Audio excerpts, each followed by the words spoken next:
Muitos nos acusam de adorar imagens, dizem que nos ajoelhamos diante de ídolos e desobedecemos ao mandamento de Deus. Mas será isso o que a Igreja ensina? Hoje, vamos voltar às Escrituras, à tradição e os primeiros cristãos para mostrar por que as imagens, longe de serem ídolos, são sinais que apontam para Deus. Prepare-se!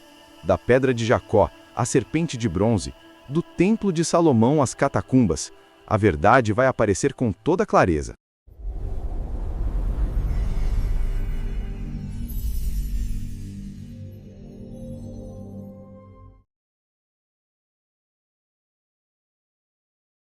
Muitos dizem que nós, católicos, adoramos imagens, que nos ajoelhamos diante de ídolos, que quebramos o mandamento de Deus. Mas será isso verdade? Será que a Igreja ensina a adorar imagens? Ou será que há algo mais profundo que precisa ser compreendido? A verdade é que Deus proibiu a idolatria, adorar falsos deuses. Mas o mesmo Deus que proibiu também mandou fazer imagens. Parece uma contradição, mas não é. O problema nunca esteve na imagem em si, e sim no mau uso dela. Deus sempre utilizou sinais visíveis para nos lembrar de realidades invisíveis. Voltemos ao livro do Gênesis. Jacó, o neto de Abraão, lutou com um anjo a noite inteira, e quando amanheceu, percebeu que havia estado diante do próprio Deus. Então, ele ergueu uma pedra, derramou óleo sobre ela e chamou aquele lugar de Betel, casa de Deus. Aquela pedra não era um ídolo, era um sinal da presença divina. Jacó não adorou a pedra, mas recordou o Deus que se manifestara naquele lugar. A fé de Israel sempre foi concreta, porque o Deus da Bíblia é um Deus que age na história, que se revela no tempo, na matéria e nas coisas visíveis. A pedra ungida de Jacó foi o primeiro altar da memória, um símbolo sagrado que marcava a experiência viva de encontro com Deus. Séculos depois, no deserto, o povo de Israel murmurou contra o Senhor. Vieram serpentes venenosas e muitos morreram. Arrependido, o povo pediu perdão e Deus, em sua misericórdia, deu uma ordem surpreendente. Faz uma serpente de bronze e coloca-a sobre uma haste. Todo aquele que for mordido e olhar para ela, viverá. E assim Moisés fez. O próprio Deus mandou fazer uma imagem, e quem olhasse para ela com fé era curado. O poder não vinha do bronze, mas da fé e da obediência. O gesto de erguer os olhos para a serpente significava levantar o coração para o alto.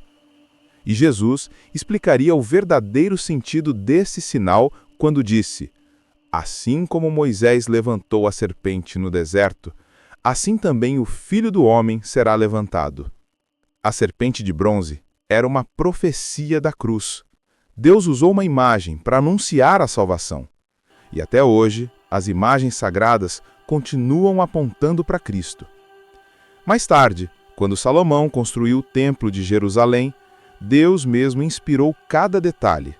E entre esses detalhes estavam imagens. Querubins esculpidos em madeira, palmas, flores e figuras de animais. Tudo coberto de ouro. No lugar mais sagrado da terra, os querubins guardavam a Arca da Aliança. Se Deus fosse contra toda a imagem, jamais teria permitido isso. As figuras do templo não eram adoradas. Elas representavam um mundo celestial, lembrando ao povo que estavam diante do Deus Santo de Israel. As imagens ensinavam o povo. O que Deus condena não é o símbolo, mas o coração que se desvia dele. O erro está em adorar a criatura no lugar do Criador. Nos primeiros séculos do cristianismo, os seguidores de Jesus também expressavam a fé por meio de imagens. Vivendo perseguidos, reuniam-se escondidos nas catacumbas de Roma. E nas paredes escuras, pintavam sua esperança. Desenhavam o bom pastor, o peixe, o pão, o cálice, Noé na arca, Daniel na cova dos leões. Essas figuras eram como bíblias pintadas, ajudavam a ensinar os simples, fortaleciam os fiéis e mantinham viva a lembrança dos mártires. Desde o início, os cristãos compreenderam: Deus se fez visível em Jesus Cristo. E se Deus quis ser visto, é natural que o representemos. Séculos depois, São João Damasceno explicaria: antigamente Deus não podia ser representado, mas agora, porque ele se fez homem, posso fazer a imagem do Deus que vi. As imagens nasceram do Evangelho da Encarnação. O Deus invisível se tornou visível em Cristo. A Igreja Católica sempre ensinou claramente: adoração, chamada de latria, é devida somente a Deus. Veneração, dulia, é prestada aos santos porque são amigos de Deus e modelos de fé. E a Virgem Maria, por ser mãe do Salvador, recebe uma veneração especial, chamada hiperdulia. Quando um católico se ajoelha diante de uma imagem, ele não adora madeira ou gesso, ele eleva o coração àquele que a imagem representa. Assim como beijamos uma foto de alguém que amamos sem adorar o papel, também veneramos as imagens porque elas nos lembram o céu.